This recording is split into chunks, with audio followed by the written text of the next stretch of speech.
nationally syndicated talker, American patriot, and Tea Party supporter, Mr. Lars Larson.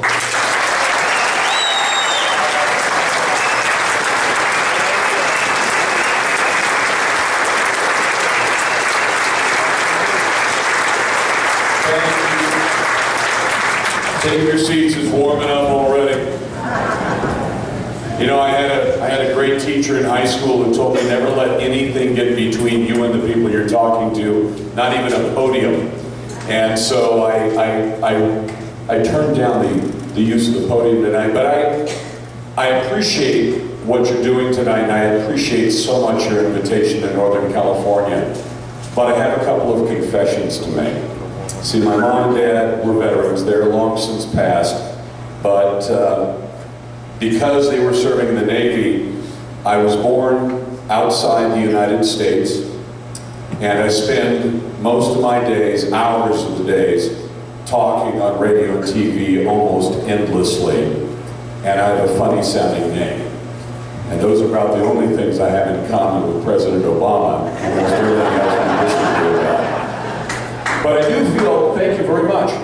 I have to say something. I'm overwhelmed by that flag, and I have a flagpole at home that's actually big enough to do justice to Old Glory. So I can't thank you enough for that gift. It was unexpected, and I was floored when I saw them walk up with that. So thank you for that. But it's a pleasure to be here tonight to talk about my favorite amendment to the second most important document in the world. Of course, I put the Bible first, but the Constitution comes in a very close second. And as far as I'm concerned, of all the amendments in that Constitution, the Second Amendment is the most important one because it guards all of the rest of the amendments.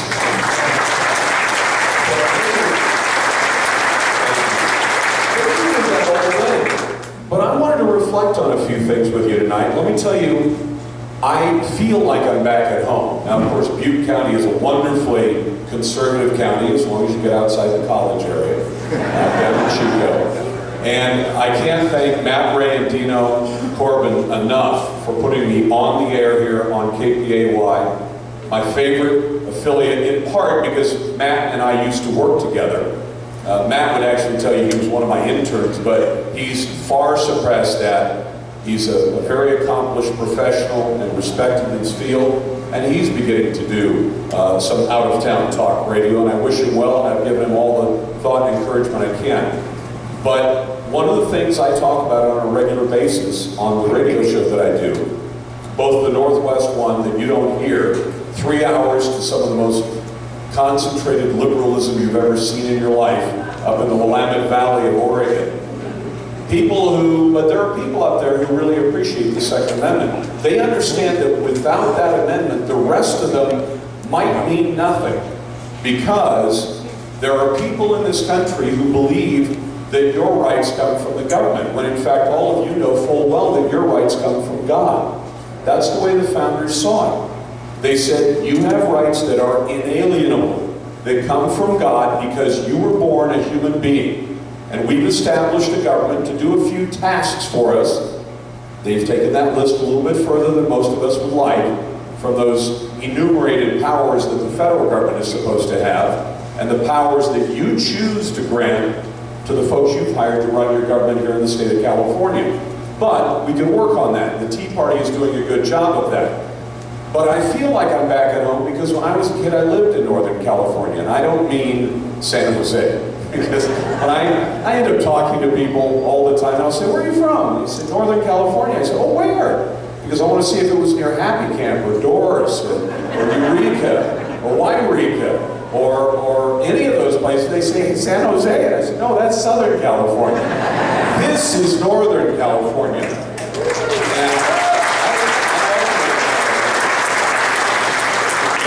My dad did his 21 years of Navy service, and that's why I was born in Taiwan. And I haven't yet got the tattoo on the bottom of my foot. I keep threatening my wife I'm going to get that says Made in Taiwan. But I might do it sometime. I don't know. I don't believe in Taz that much, but it might be funny to add it just as a conversation starter.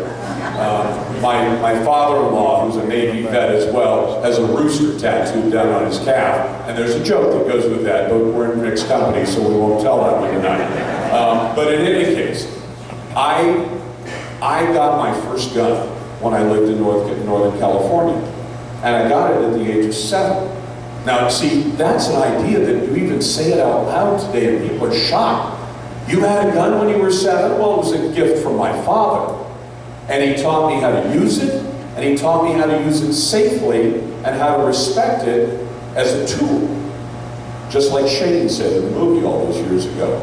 It's a tool, and nothing more. And yet it's become an object of fear and derision by people in this country who disagree with the folks in this room. And that's sad, because when I was a kid, I loved shooting my gun.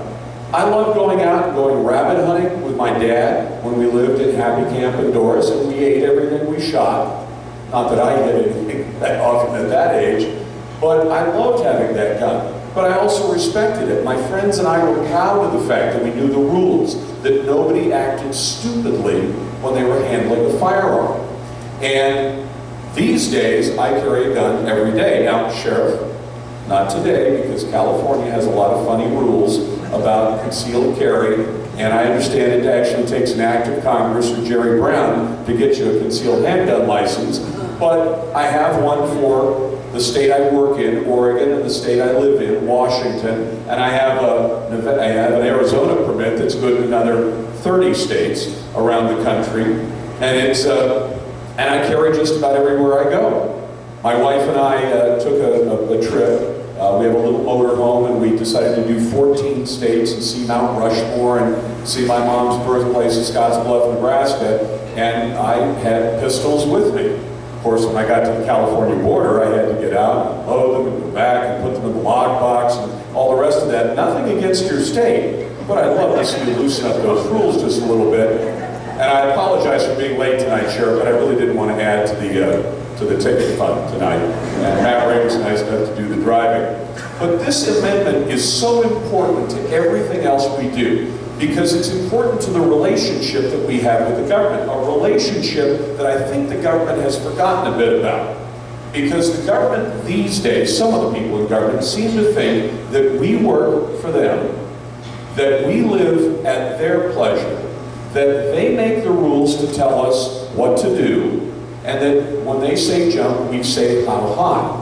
And the founders put the Second Amendment in there to say, we've been under tyrants before, we might be under tyrants at some point in the future, and we want the people, the real government of the country, to have the capability to remind tyrants from time to time, the way Jefferson said, the tree of liberty has to be refreshed from time to time with the blood of patriots. And I don't think they always anticipated that that might happen overseas.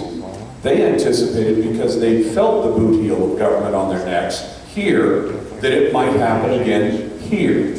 Now, I don't think we're to that point yet of revolt, but we need to keep reminding our government that that's why the Second Amendment is there. A few years, I have 18 firearms in my safe at home, some long guns, some pistols. And a few years ago, a friend approached me and said, I'm making receivers for AR-15s. Would you like to buy one? And I said, you're getting your business started. I'd love to buy one. He said, what would you like to have engraved on the side of it? Because I'm going to do that as well. And my producer at that time, a retired Marine, did what a retired Marine would probably do, and he said, I want FUBO engraved on mine. And we won't translate that tonight. I wanted shall not be infringed. And that's what's on the side of my AR-15, because that's the part that people seem to have forgotten about. That right shall not be infringed. Absolutely. And the government shouldn't forget it, and you folks are doing a great job of reminding them that people will only take so much. Now let me say a word about the Tea Party, and then I want to hear what you want to know from me, because I can stand up here and yak for another 6 hours. I do that every day, but I'd rather hear what you have to say. Let me say a word about the Tea Party. I feel as though I have such a connection to the Tea Party because back in 2002, we had a Tea Party of our own. I do a show in Oregon and Washington, and the legislature was thinking of raising taxes, and we went down and put the show on the front steps of the state capitol in front of God and everyone, and we had a huge clear plastic barrel, and we said, if you don't want these taxes to pass, come by and bring a tea bag. And we filled this huge barrel that was clear so you could see what was in it, full of tea bags.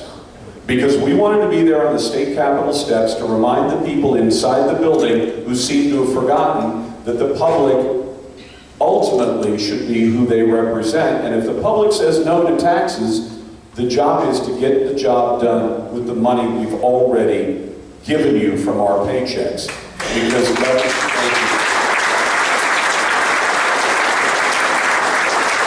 and the work you're doing tonight as Tea Party members is very important because I consider you, while you have, and I think it's great that the folks who formed the Tea Party said, we don't want to be an arm of the Republican Party. We want to be, and this is the way I always visualize you because I'm a boater and sometimes a sailor, although I'm boatless right now.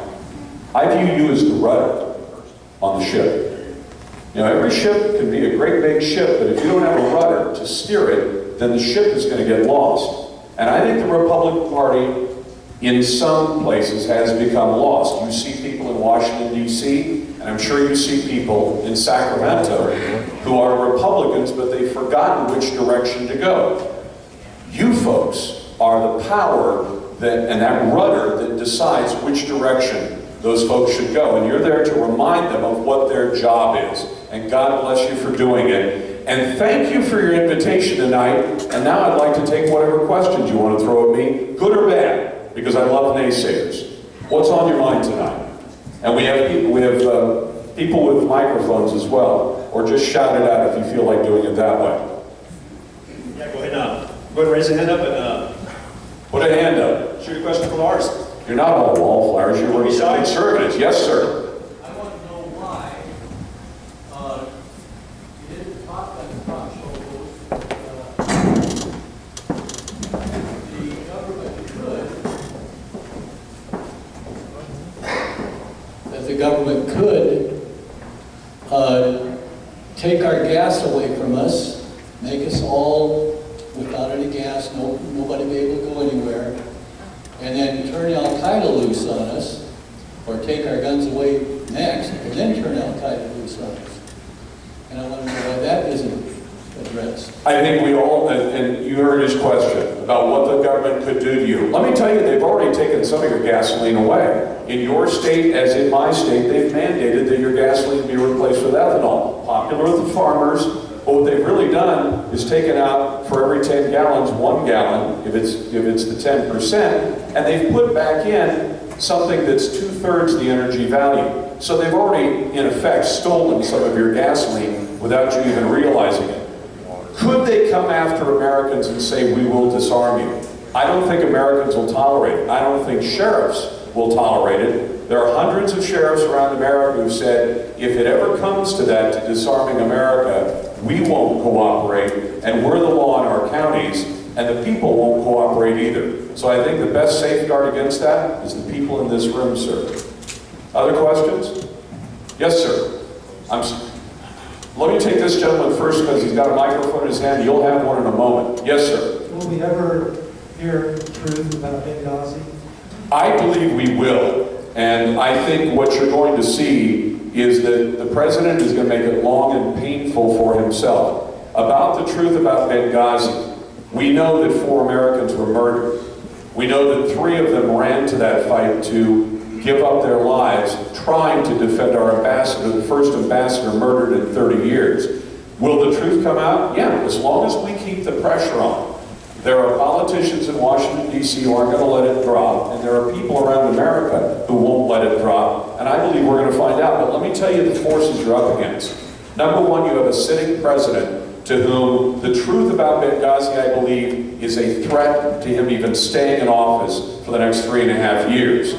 And you have Hillary Clinton, who has every intention to be your next president in 2016. And I believe the truth about Benghazi is a real threat to her ever seeing the presidency, or Bill Clinton ever becoming, as he calls himself, first laddie in the White House. And when you have power like that, backed by labor unions who see a real advantage in putting, keeping Obama in office, putting Hillary in office, yeah, that's a powerful force. But what's really working for you, people like Congresswoman Michelle Bachmann, who I talked to tonight on the show. I did the show from KPay Studios tonight, and she's intent on finding out what's going on. And there are now today many more journalists, not in the mainstream media, but folks like Andy McCarthy, the former prosecutor who put the blind Sheikh in prison for the '93 World Trade Center bombing, and Rich Miniter, the investigative reporter, and they're digging at this one. The story is there, and we're going to find out what actually happened that night. We don't know to this day why Chris Stevens, the ambassador, was in Benghazi. Why he would leave the relative safety of the embassy in Tripoli to go to a much smaller place, a much less secure facility with inadequate security, personal security to him, that he had written about in his journal. There's new journal entries that have been released to the public that indicate this ambassador knew that his life was at risk every single day, and he had begged his boss, Hillary Clinton, who wants to be president, who bragged about her capability to take a 3 a.m. phone call. She couldn't take the 3 p.m. phone call that day, September the 11th of last year, because she'd been ignoring her ambassador's cries for more security. And as we add this case together, we'll hear the excuses. Well, it was a money thing. We could afford the electric car charging station for the embassy in Paris. We could afford the landscaping at another fancy embassy in a civilized or relatively civilized European country, but we couldn't afford Marines. We couldn't afford embassy security personnel for Benghazi. The CFO of the State Department said that's simply not true, and he gave that testimony to Congress. I think you're going to see the real conservatives in Washington, D.C., the Jim Jordans, the Trey Gowdies and Michelle Bachmanns. I think you're going to see them keep picking this one apart until they get to the real truth of this. But let me remind you, the powerful forces allied against that are the people who want Obama to stay in office and Hillary to succeed him, and the truth about Benghazi could remove both of them from public office. Yes, sir. My name is Dan Chandler, Vietnam veteran. Thank you for your service. Kind of curious why the government treats veterans, combat veterans, like we're some sort of terrorists. Don't trust us with weapons. It's hard to get, the information down, and they don't want to give us handguns, that type of thing. And we were trained to use them with proper care. I can tell you why. You are a patriot, but half the people in our government believe that you're fully capable of owning a firearm, possessing a firearm, and using it, and those are the conservatives. And the other half, because you'll notice we have a split government right now, the other half are Democrats who have a deep suspicion of the military. They either think you're occasionally useful at campaign time, or to go put down a foreign revolution in a place like Syria, where we have 300 troops right on the border outside of Syria, training Al-Qaeda members inside of Syria how to fight against another America hater, Assad. So those people, I think, use you at campaign time, but don't want anything to do with you the rest of the time. And the threat to you hasn't even been fulfilled yet. We're trying to guard against that. If they get their way and say, well, we should take a gun away from the right to own a gun away from anyone who even is potentially a threat, they're going to look at your military service and say, you came back a different man than you were when you left America.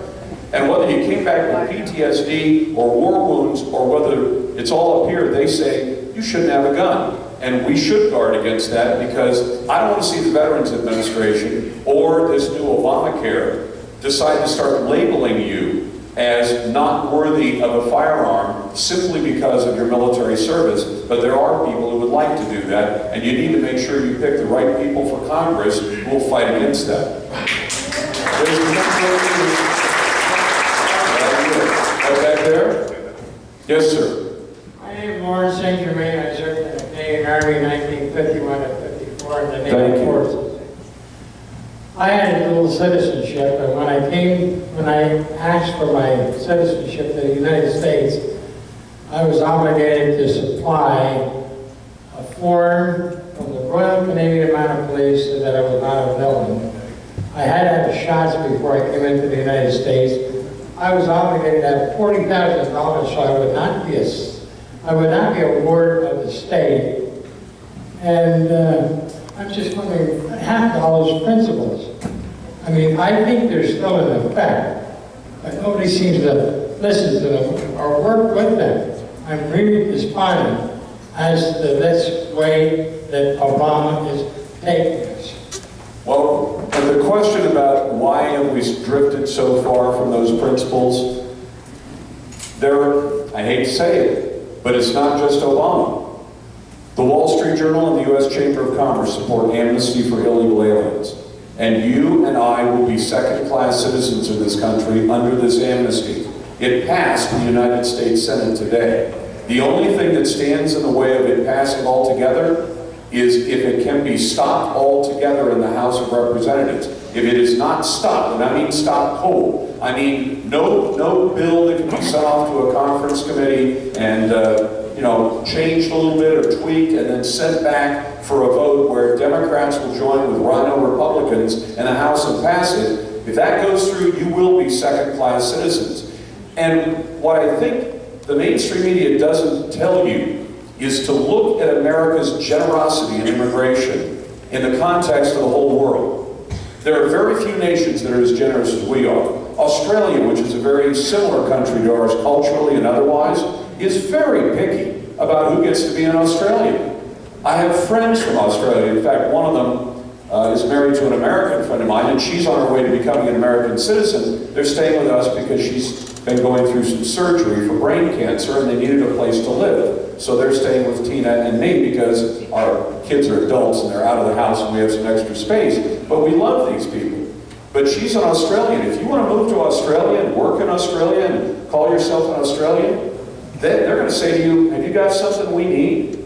Some skills or talents that we don't already have? Otherwise, you can come visit, go surfing or see the sharks or, drink beer and act like Paul Hogan. Otherwise, come, visit, leave. You're not invited to stay unless you have something we need. Our country is doing two things with immigration that are wrong. And I reject the idea that this amnesty is immigration reform. We have a working immigration system. It welcomes to America 1 million people every year legally. That is more generous than most of the rest of the planet. And frankly, most of the rest of the planet is places you and I wouldn't want to move to, nor a lot of other people on the planet would want to move to. And yet, we're that generous, and when there are more people who want to come in than we will allow in every year, they say, your system is broken because it doesn't just put a revolving door on the border. And most of that pressure is coming from our neighbor to the south of Mexico. Like it or not, 65% of the illegal aliens in this country today are from Mexico. Many others are from Central America and South America, but 65% are from Mexico. We are the pressure relief valve for Mexico.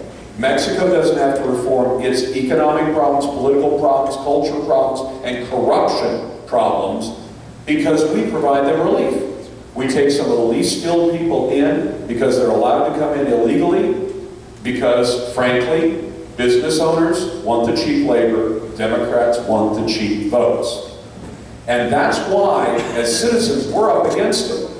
Let me tell you one thing that came out just this week that's an example of how you would become a second-class citizen if this amnesty passes. Under the amnesty, a formerly illegal alien who becomes legalized by the so-called amnesty will be called an RPI. I forget what that stands for. It's another Washington acronym.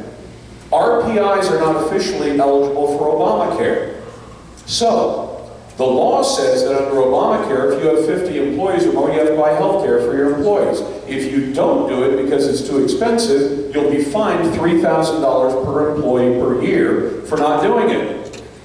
But if you have RPIs, it doesn't apply. So right now, if you're looking for a job and you walk into an employer who's worried about that question, can I either afford to buy health care for my employees or afford to pay the fine of $3,000 a year for not doing it, he can say, if I hire an illegal, I don't have to buy him health care and I don't have to pay the fine. He has and if you don't believe me, Weekly Standards, a solid source, they cite the statutes. If this passes the way it stands right now, every employer who thinks, I've got two guys standing in front of me, one's a citizen, one's a newly legalized RPI. If I hire him, I'm $3,000 to the good. If I hire this American, I don't get the $3,000. Which one are you going to do? And that's just one of the gigantic flaws in where those two gigantic frauds on America, Obamacare and amnesty, are coming together. It's why it's so important for you to get up tomorrow morning and spend $1, pick up the phone, call the Capitol, talk to your representative, talk to other states' representatives, keep the pressure on. And Michelle Bachmann, the member of Congress from Minnesota, reminded me tonight, back in '07, I was one of the talkers who was saying, call your members of Congress and tell them you can't pass this amnesty because that's the last time this was pushed. And I love George W. Bush, but like every president, there are going to be things that I disagree with him on. And I did. I disagreed with him on steel tariffs and not using the veto pen enough. And one of the things I thoroughly disagreed with him on was amnesty. And he was so confident it was going to pass that he said, I'll see you at the signing ceremony. That was his sign-off on amnesty. Well, you folks beat it. You got on the phone, you sent emails, you reminded your member of Congress, don't you dare do this, or we will unelect you November 2014. You've got to do that again. Part of the work of citizens. There's a young lady right there, I think, who'd like to ask a question. Oh, all right, you're not a young lady, but you can ask a question. I'd be happy. You can stand up, though, I got to see you. Do you believe that Supreme Court Justice Kennedy should be impeached for calling the President, the Congress, and all Christians, and all of you here, enemies of the human race in his decision on DOMA? I disagreed with the decision on DOMA. I disagreed with the decision on your Proposition 8. Do I think he should be impeached? I try to take on the fights that I know that we even have a chance of winning. And in that one, if you said we would like to see the Congress impeached, we would like to see this Supreme Court justice impeached, I don't think that one's in the cards. And I hate to add, I ask a lot of you, get up tomorrow morning and call your members of Congress. If I ask you to take on fights where I know you're gonna be like Sisyphus rolling that rock up the hill and not ever getting to the top, if I do that, then I'm going to go to the well too many times. I'm going to wear you out. And you're going to wear out on it too. You're going to throw up your hands. So while I think it was outrageous that he said that, I don't think it's realistic to try to impeach him. I'd like to see President Obama impeached. I think there are plenty of times.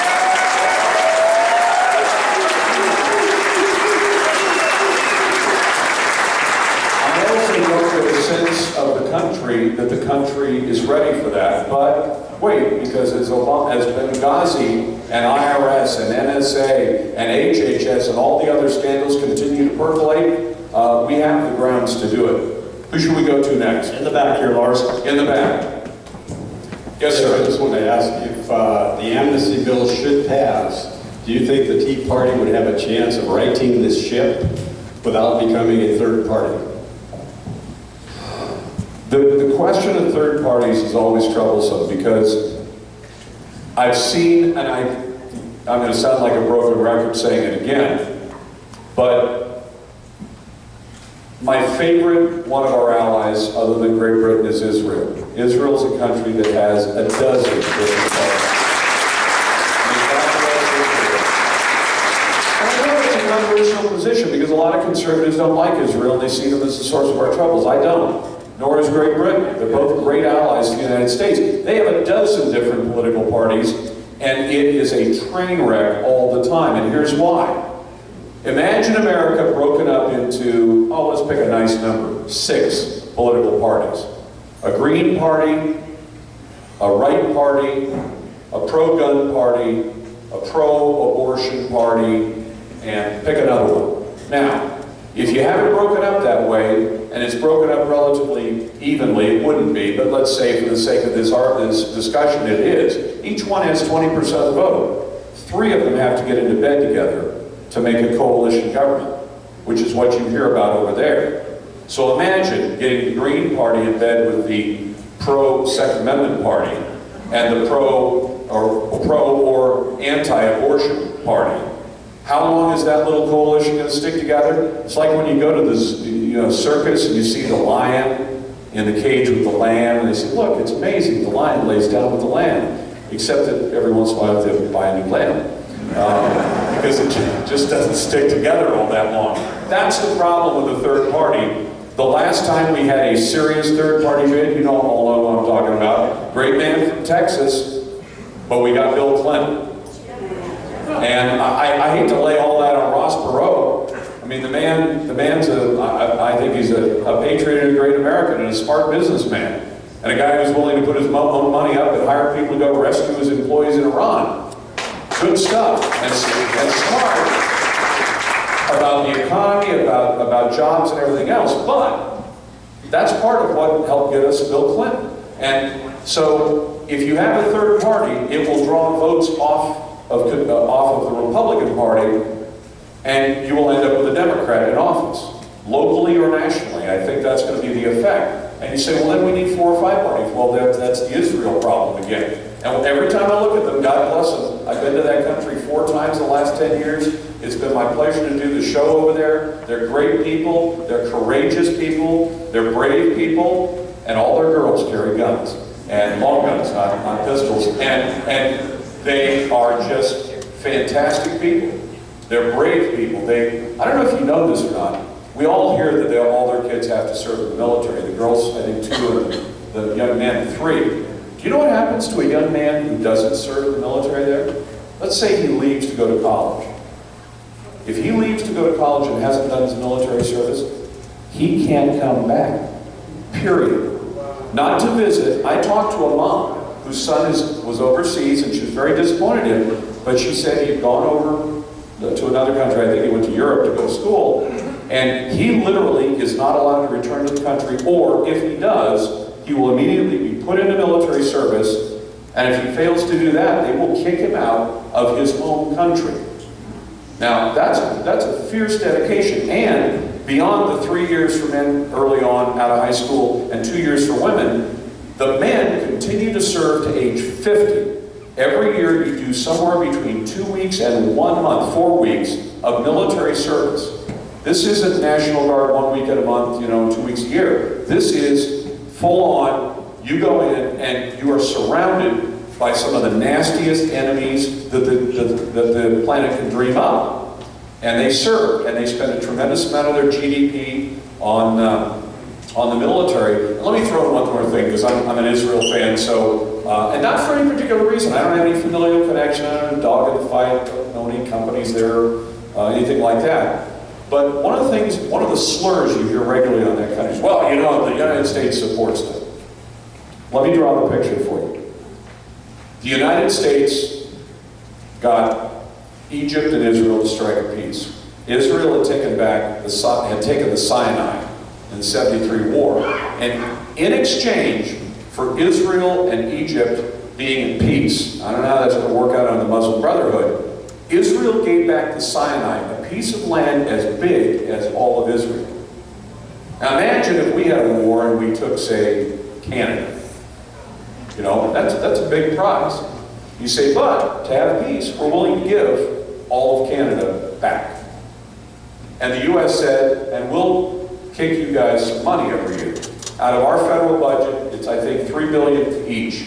You say, that's $3 billion, a lot of money. Yeah, out of a $3,700 billion budget, that's $3.7 trillion. And you say, well, see, that keeps them afloat. Baloney. Their GDP is $180 billion a year. That's what they produce. They have technology out the wazoo. They grow food like crazy. They export like nobody's business. And they got next to nothing. They've found some natural gas and oil lately, but for the most part, it's a big dry piece of land with not much water, not much in the way of oil, gas, or anything else, and there's no coal, there's no iron ore. It's really, that's why the Arabs thought it was worthless, and we're virtually giving it away to them. Let me draw this metaphor. If you had a friend whose son made $180,000 a year, and his dad was well off, so every year dad would send him a check for $3,000. Say, hey, do something nice for your wife, or take your kids on vacation. Would you say that dad was supporting his son because he gave him $3,000 to add to his $180,000 annual income? No, it's a gift. And here's the real important part. Guess where they have to spend all the money? No, they have to spend it here. Which is why when I went over there, you see a lot of John Deere tractors, a lot of AR-15s from Colt, because they're required to spend all that foreign aid in the United States. So in a lot of ways, I compared it to Bill Gates giving you a $10 million gift certificate that you could only spend at the Microsoft store. Well, that's a nice gift, Bill, but gosh, I wish it did. But they do. They spend it with us. So who they actually give the money to? Well, they gave it to us, kind of, and did a favor and kept peace and all that. In any case, off of Israel. Next question. I can get stuck on a topic. Yes, sir. Hi, Lars. My name's Terry Cleveland. I'm from Chico. And I'd like to hear your comment on the fact that the Supreme Court's recent decision, which reset the Voting Rights Act, in which the left and the media is saying that this is going to amount to voter suppression. And yet we just experienced with the IRS targeting Tea Party groups the largest incident of voter suppression in United States history. You're absolutely right about the IRS being used as a political tool. It was an evil thing to do, and we're going to get to the bottom of it. I hope people are going to go to jail. Keep the pressure on, people will go to jail. And maybe if we trace it high enough, some people that are, at 1600 Pennsylvania Avenue will be out. But as for the Voting Rights Act and striking down Section 4, you know what Section 4 requires? I mean, it goes back 60 years, and it said, hey, Alabama, Mississippi, bunch of southern states, you guys are a bunch of racist, bigot crackers, to quote Trayvon Martin's girlfriend. We don't trust you to write your own election laws, so if you're going to write a new election rule, you got to run it past the federal government first. That's all they knocked out. And everybody's acting, all the left-wing media, oh, it's the end of voting and black people will be turned away at the polls. Baloney. This means that if a southern state says, we want to write a new election law, let's say they write a really crazy one. Really off-the-charts nuts law. No black people can vote in Alabama. Oh, well, don't you have to run that past the Justice Department? No, the Supreme Court knocked out Section 4. First thing that would happen in this day and age, if you wrote a law like that, or a rule, because they write a lot of administrative rules on elections too, watch that, because that's where a lot of election nonsense goes, or monkey business goes on. If somebody wrote such a law in one of those states that used to be monitored by the federal government, the first thing that would happen is powerful groups from the left would come in and file a suit. Actually, I think it'd be smart if right-wing groups came in and filed a suit. Say, that's not right. I mean, I think it'd be great if we beat them to the punch. If somebody wrote a crazy rule that really didn't seem American and didn't seem right because it treated people unequally, let the right-wing groups beat the lefties, the ACLU, to it and say, we're going to file suit ahead of you. But that's all it said. And they're acting like it's the end of franchise in elections in America today. It's crazy. Because things were different 60 years ago, different in attitudes in those states, and different in the media, too. I mean, Alabama might have been able to get away with passing a law, and people in California wouldn't even hear about it. You think there's a chance of somebody not hearing about that today, with all the talk radio and all the internet and all the cable and everything else? It just wouldn't happen. And there would be people who'd kick up a fuss no matter what. But I don't think it's the end of voting, and I don't think the federal government needs to review every single thing that a state does. If there's a reason to object, people will object, and they'll say that rule isn't right. Now, I'll tell you what I do think is right. I had to pull out my picture ID this morning to get on an airplane. I should have to do at least that much to vote.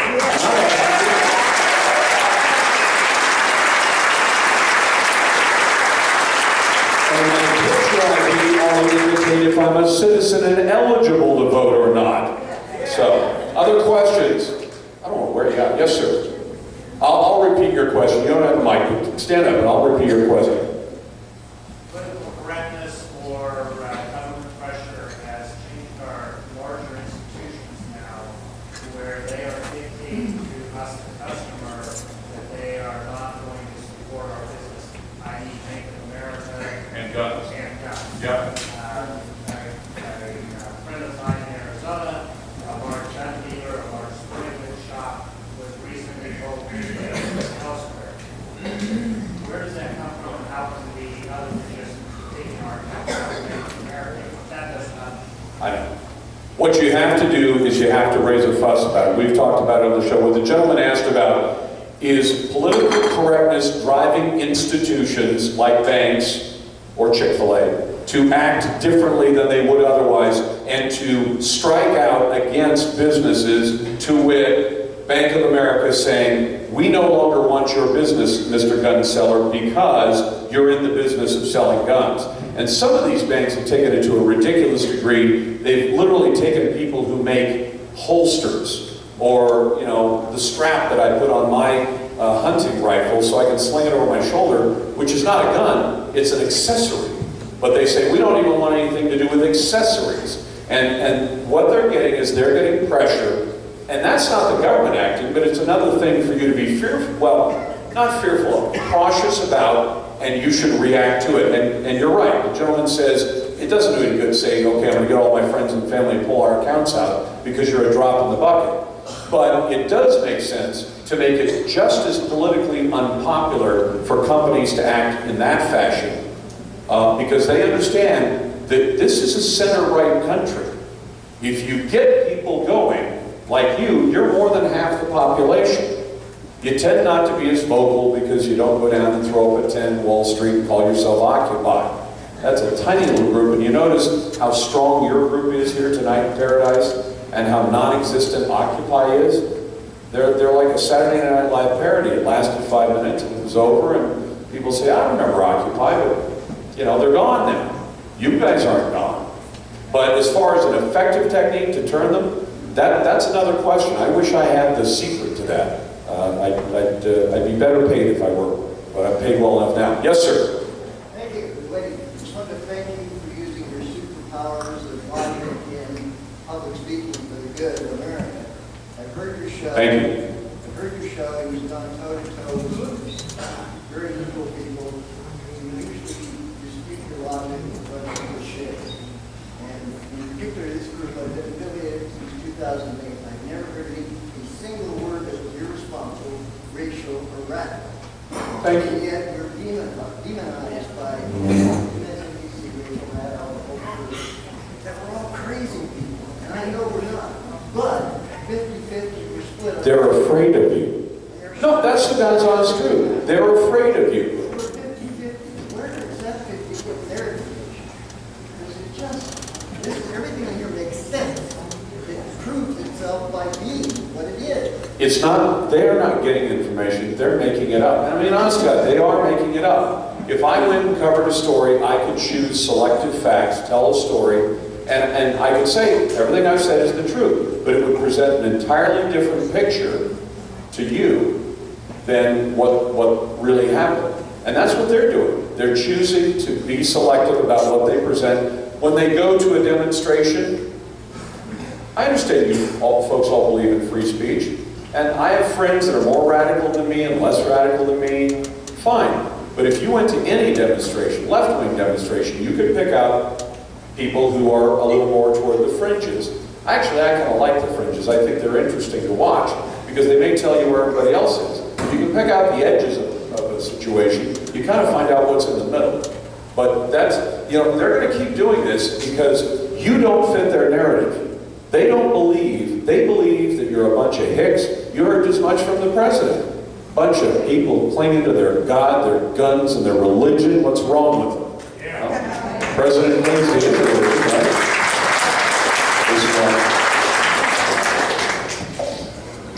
Thank you for coming, Mr. My pleasure.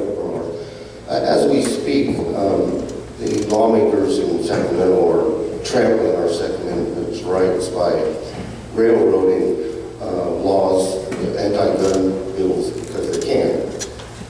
Everybody says call your lawmakers, and I have been. And our good lawmaker, Mr. Senator Dingson, was kind enough to answer. So I went down the list, and I got only to the third aide for the Democrats when he wanted to spar. And said he didn't. I said, some of them were very polite, and they would say yes. When I asked them to let my feelings be known, they would say no. I said, take a deep breath on these gun bills. There are too many. Maybe you can come up with something better. Well, this one Democratic aide said, we don't have to listen to your point of view because you're not, he wasn't our representative. Yeah, you're not his constituent, so ignore it. But you're voting to take my rights away and all these anti-gun, even ammunition. And I said, well, there should be a mechanism for them to hear us. Because Mr. Newsom knows how we feel. And I do appreciate your reply. What can we do besides... Well, he's already on your side. And how you get people who are representing Los Angeles, San Francisco, San Diego, the bigger cities, to represent your interests, I wish I had the secret, because the problem is, I'm from the same kind of area. I live in Clark County, Washington, at the south end of the state. Seattle, Washington, and its representatives run the legislature to a certain extent. Same thing is true in Oregon, where the Portland Democrats run the legislature, and the best the Republicans can do, who are coming from most of the less populated areas of the state, is a holding action. Maybe hold them back, and that's about it. But I guess the best thing to do would be to try to get the NRA to see if it could start getting some of the people in the cities or on the edges of the cities to understand this is about freedom and liberty, and that having those liberties is not a damaging thing. I'm sometimes disappointed, maybe, I don't know if the sheriff would agree with me or not, but there are a lot of factual pieces of information that even conservatives don't make good use of. One of my favorites, there's a DOJ study, right? Department of Justice, that says, how often do Americans engage in DGUs, defensive gun uses? Their estimate, the best one around, from the DOJ, not from the NRA, not from Gun Owners of America or a partisan group, 2.5 million times a year. And the vast majority of those people, to belie one of the common slurs against gun owners defending themselves, is, well, they're not trained. You know, the sheriff's been trained. I haven't been to the police academy. I haven't taken any special, I've taken some training, but not like what these guys and gals do. But without that training, 2.5 million times a year, Americans pull out a pistol or pull out a rifle, less commonly, and they use it to defend themselves. And in the vast majority of those cases, they never fire a shot. And today somebody called me up because we were talking about the Trayvon Martin case, and they said, well, but somebody could accidentally shoot somebody. I said, I'll tell you what, if the DOJ says 2.5 million times a year Americans defend themselves with a gun, most of the time by pointing it at somebody, the threat being implied but not made real by pulling the trigger, show me a news story from the last year or 2 or 5 where a defensive gun use ended up in wounding or death of an innocent bystander. They virtually never happen.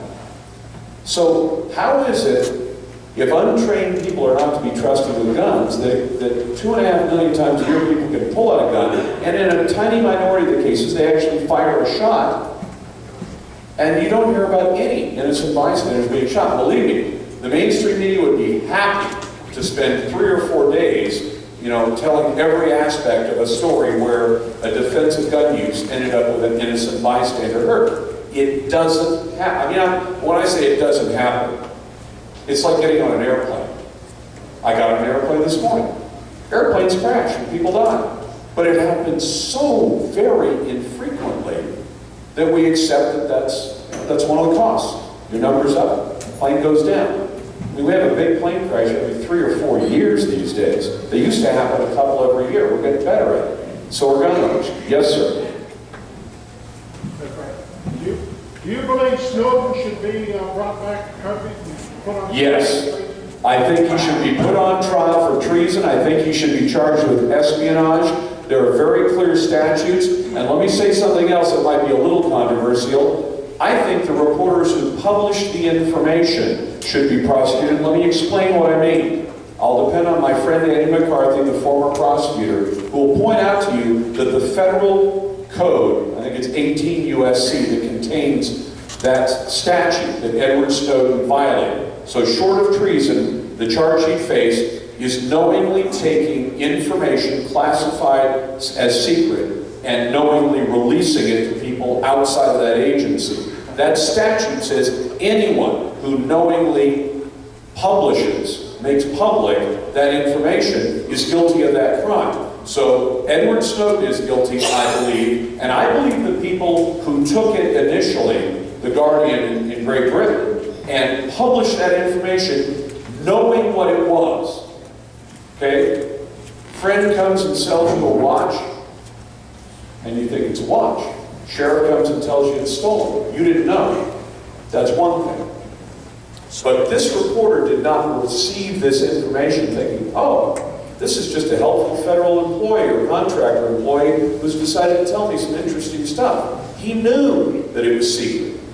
And I would hope that he sat down and had, because I, as a reporter, years ago working for TV stations, had plenty of discussions with lawyers when we knew we were on the edge of something, saying, are we legal to publish this? And if their lawyers were doing their jobs, they went right to the federal codes of the United States and said, if you know this stuff is secret, and it was always portrayed in the stories, secret documents. They knowingly publish secret documents. I think it'd be well worth putting a reporter or two in jail, and I say that as a reporter who believes in freedom of the press, but I also understand that if somebody comes to me with stolen goods, and I knowingly buy stolen goods, I'm possessing stolen property. And that's a crime. Possessing stolen secrets of the United States is a crime. It's a federal crime. It'll send you to prison for up to 10 years and a whole bunch of fines and everything else.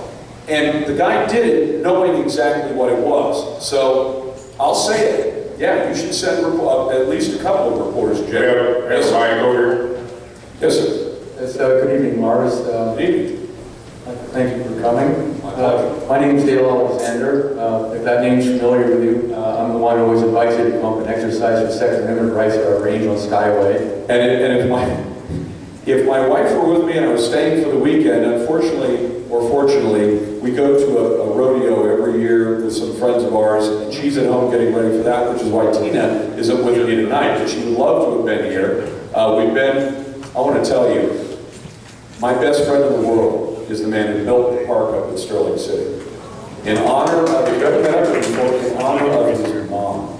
Now, it doesn't get much better, and I'll get to your question, it doesn't get much better than to have grown up a poor Italian kid. Harry said he's proud to have been a Dago from Dago Town. Then to make it so big that you can come back and buy the 20 acres and drop the money in to make that beautiful outdoor chapel and the bronzes and everything else and say, and hire a full-time groundskeeper, and then say it's open to the public. Have a wedding there, have a barbecue there. I think if we could fund every park in America that way and get the government out of the parks business, it'd be great. But I want to see Harry's older brother, Pete Merlot, down in Chico, who turns 98 tomorrow, and is still as tough as they come. Still goes out and harvests almonds, and still shoots an elk every year. Yes, sir. Anyway, you mentioned third parties, speaking specifically to Ross Perot. Last election, we had Ron Paul. He was a Republican candidate. Well, one of the objectives of the Paradise Tea Party, besides defending the Second Amendment and promoting it, is also to try and get 5% more of the Republican vote to the ballot box so that we can push it over the top. That would have made the difference last time, wouldn't it? Country. Yes, it would. My question to you is, how do we deal with people who support Ron Paul who would rather sit on their tushes and watch the country collapse rather than come out and vote for somebody who's maybe 50% of the votes? How would you address that? I don't think you're going to change their mind, so I think it's best just to say, if you want to vote for our party, do, but we're not going to invest a lot of time trying to change your mind. The Ron Paul fanatics are fanatics. And there's nothing that's going to, maybe age will take it off of them, but I just don't, they're free to believe whatever they want to believe. I'm not going to take that away from them. But his son is an entirely different matter. I think Rand Paul is great. Now, again, like George Bush, I don't agree with everything he said. But in politics, I don't think you're ever going to find a candidate you agree about everything. It just isn't going to happen. So if that answers your question, do you know that there were 3 million Republicans in the last election who had voted in 2008 who failed to even go to the polls, Republicans, in 2012? That would have made a huge difference. The margin was 4.5, I believe. Yes, sir. Yes, I would like to answer this gentleman's question about the anti-gun laws in this state, which you need to do, and everybody else, you need to join the California Gun Owners Association. They're the only ones that have attorneys, so all these bills being passed, signed by Moonbeam, they will file a lawsuit in January the 1st. So I suggest you join them. Thank you. Can I suggest one other way that you can do it? And I know we just had a bad experience with this week, but I live in a state that has the initiative, and I work in a state that has the initiative. That's Oregon and Washington. You live in a state with the initiative. And if you believe that a majority of your fellow citizens would not approve of those laws, there's a way to get rid of them, and that is take them to the ballot. I know it's cumbersome, I know it's expensive, I know it's hugely time-consuming, but that is the one affirmative thing you could do, short of trying to talk Los Angeles Democrats into not two more. Yeah, of course. Be here all night. Yes, ma'am. Oh, well, hold on. Who are we going to next? Young man back here. Okay, I'd love to talk to you. Hey, Mr. Larson. My name is Connor. I'm the Northern Region Vice Chair of the California College Republicans. And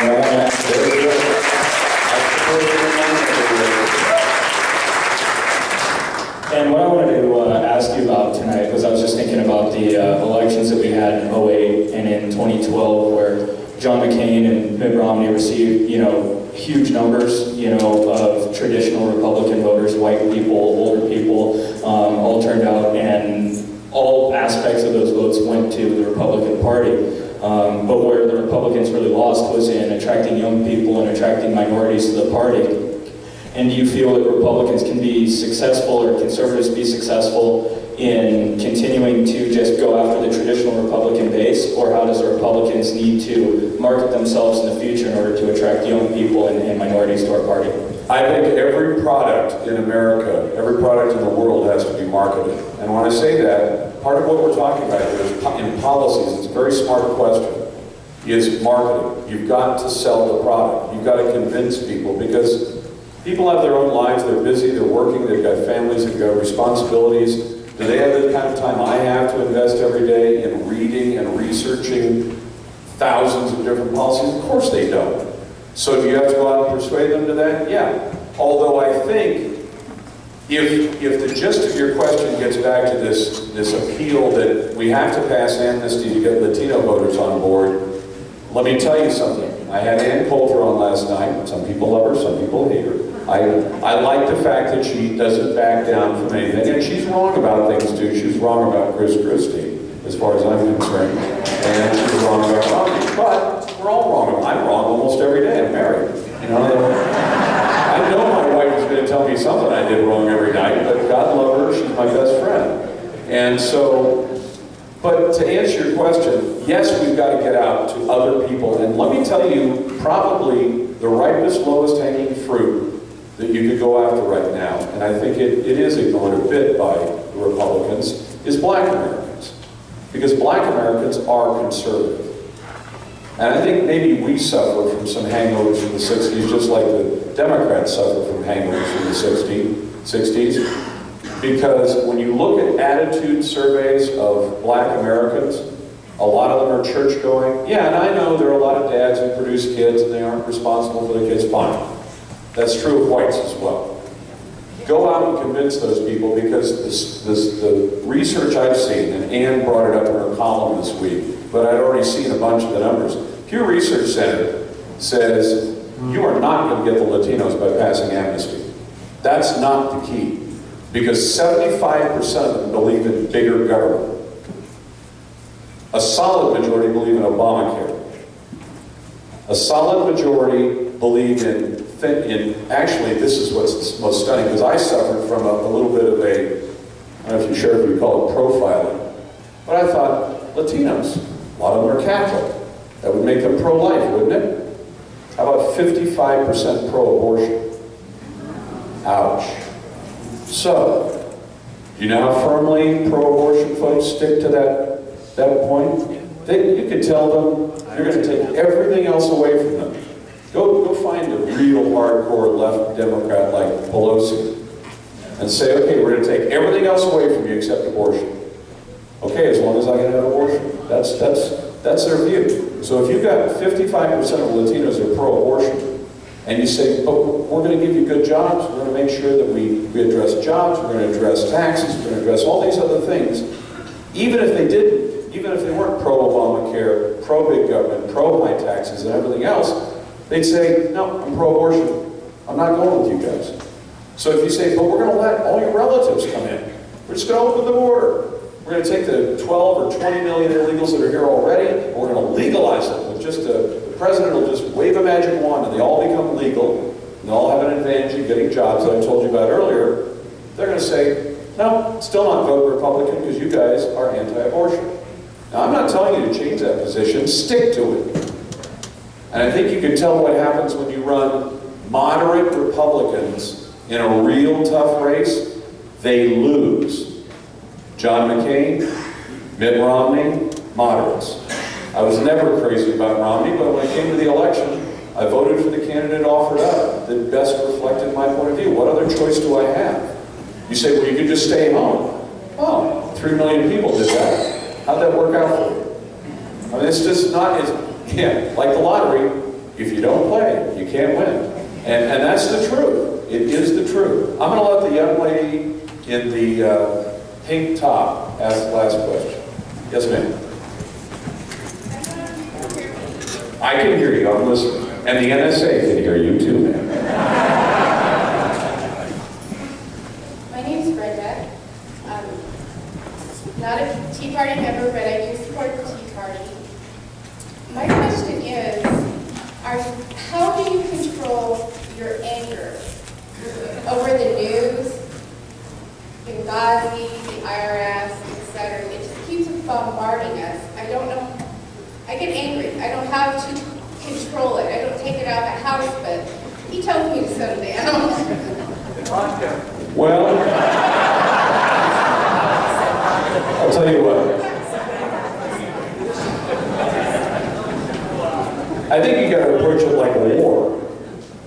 Can you imagine what would happen with a general who every time he lost a hill, or worse, lost men, got angry, and his emotions got the better of him? I'm not telling you not to be emotional. I'm emotional about the issues. I'm passionate, and when I talk about things, I really do care about them. Frankly, people think I go on the air and just pick things to bug people. I pick the things I care about. And if you don't hear me getting excited about something because I talk about it, it's because it's one of those things that's not on my radar. The things that are on my radar are the things I care about. But you have to also look at them strategically and say, how can I win in this one? How do I persuade people? And I'm doing a lot more persuading. I mean, I've certainly had my instances of yelling at people or whatever. It's a lot more fun to let them hang themselves. And I'll leave you with a story.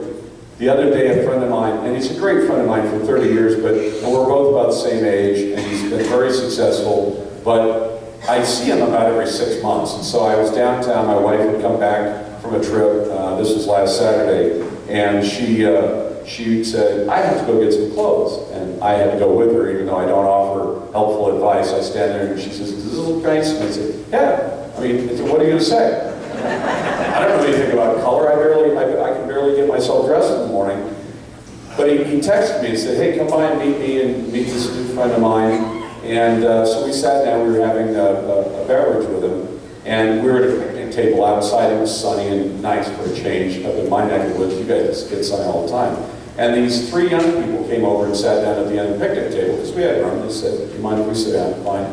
One young man looked at me after about 10 minutes and said, you're Lars Larson, aren't you? I said, yeah. And I said, what's your name? And he told me, and I said, what do you do? He said, well, you know, on election night, there's little squiggles on the screen when people would sit in a focus group, and when they heard something during the debates that they liked, they turned the knob one way, and when they didn't like it, they turned it the other way. He said, that's what my company does. And I said, so we talked a little bit, and because politics came up, this young lady who was there with her boyfriend or husband with him said, are you somebody famous? And I said, no, I do a radio show. And she said, and she started talking, I said, I'm a conservative. She goes, well, I'm a Republican, but I believe in abortion, and I believe in women's rights, and she named off about 6 other things that all kind of belied the notion that she was a Republican. But whatever, I wasn't going to be mean to her, not right away anyway. And I said, oh, that's interesting. I said, you're in favor of women's rights. I said, the city of Portland sets aside 20% of its contracts for people of color and the right gender. I said, are you in favor of that? She said, yeah, I am. I said, do you mind if I ask you a few questions? And she said, okay. I mean, she didn't know what she was in for. I said, about 60 years ago, if a black man had walked into City Hall and tried to get a contract for a city job, do you think he'd have had a chance? She goes, no, of course not. I said, why not? She said, they wouldn't discriminate against him on skin color. I said, is that wrong? She said, well, of course it's wrong. And I said, okay, so today, if a white man walks into City Hall and asks for one of those 20% set-aside contracts, will he be given it? She said, no. I said, is that okay? And she said, yes. I said, so 60 years ago it was wrong to discriminate against a man for his skin color, but today you can discriminate against a man for his skin color, and it's okay. And she said, yeah. And then her boyfriend chimed in. And so, well, it's about diversity. Diversity is important. And I said, I really don't know what you mean by diversity. People mean all kinds of things about it. He goes, well, you know, hiring people of color. I said, okay, I'll tell you what, I'll take you up on that. Let's say you're really sick, and I said, because I believe in merit. People should be hired based on what they can do. I said, right now, Hollywood hires people on merit. They didn't hire Will Smith because he's black. They hired Will Smith because he gets people in theaters and makes them millions of dollars. They don't care what color he is. They don't. I said, so let's suppose you're in the hospital and you're very sick, maybe close to dying, and a doctor walks up and is going to cut you open and either fix you or kill you. Would you rather have a doctor with the right skills or a doctor who's got the right skin color? And this kid just looked at me and said, ugh. And then I continued my conversation with my friend John, who had invited me, and about 30 seconds later said, well, we gotta go. And they all stood up and left. My friend John accused me of scaring those poor young people away, which is probably how we lose votes in the Republican Party. I'll tell you what, I'll leave you with one other thing. And I'm going to see if I can get this posted on my Facebook page. There was a man I met a few months ago at a Lincoln Day dinner. And he's a black minister from Seattle, but he's very conservative. And the Republican Party has done a lot of things with him, and his name is not familiar to you. It wasn't familiar to me. But he's very smart, and he pointed out that we are missing the boat because the Republican Party and conservatives tend to sort of look at kids, you know, kids being defined as anybody under 40, as, well, you know, they'll get it one of these days, but let's not worry about them right now. That's stupid. Do you know who's got your kids for the first 12 years? The school system. And guess which way they tilt. And guess which attitudes and viewpoints they are going to inculcate into those young men and women. We got to start catching them in the schools. And the college Republicans are a good effort, but I would like to see you catch them even earlier. And maybe that's the way to do it. Maybe the Tea Party should start saying, we want to start volunteering in the schools, except we want to volunteer to tell kids about the issues. And then double dog dare the schools to shut you out. Because you can do it. Right now, their teachers are giving a whole bunch of baloney about global warming and Susie has two mommies and Christians are a bunch of racist thugs and all kinds of other things. They're just wrong. They're wrong. And there's got to be a way to turn that back, and I don't know of another way. Hoping to hire a whole crowd of conservative teachers would be great. And I do know there are conservative teachers, don't get me wrong. I don't assume they all are, yes ma'am, because I hear from them. But guess what I also hear? They have to keep their heads down, their mouths shut for the most part, unless maybe they're in Butte County. Because my old boss, James Derby, who left a few years ago to go back in Indiana, he said, you won't believe this place. It's just wonderful. I mean, people go to church and they believe in God and they're conservative and they're not afraid to say it. His wife was a teacher in the schools in Portland, Oregon, where I work. Boy, did she catch a load of grief from her fellow left-wing. She wasn't left-wing, but she caught a load of grief from her fellow teachers about the fact that her husband worked with me and was my boss. And I think that's where you've got to get it in the schools. And to the young man from the College Republicans, I'd be glad to do whatever you can. I volunteer to speak in the schools anytime I can. And there are high school Republican groups, and maybe sponsoring a few dozen high school Republican groups would be a good way to start catching young people early. Get them thinking along the same lines. Does it logically add up that if we gave more and more of our money to the government, and they had more and more programs and subsidies, that somehow we'd all reach prosperity? Like Winston Churchill said, you can't lift yourself up in a bucket by pulling on the bail. It doesn't work. I can't tell you thanks enough for the invitation tonight. I really appreciate it. And God love you for what you do in the Tea Party. And God bless America.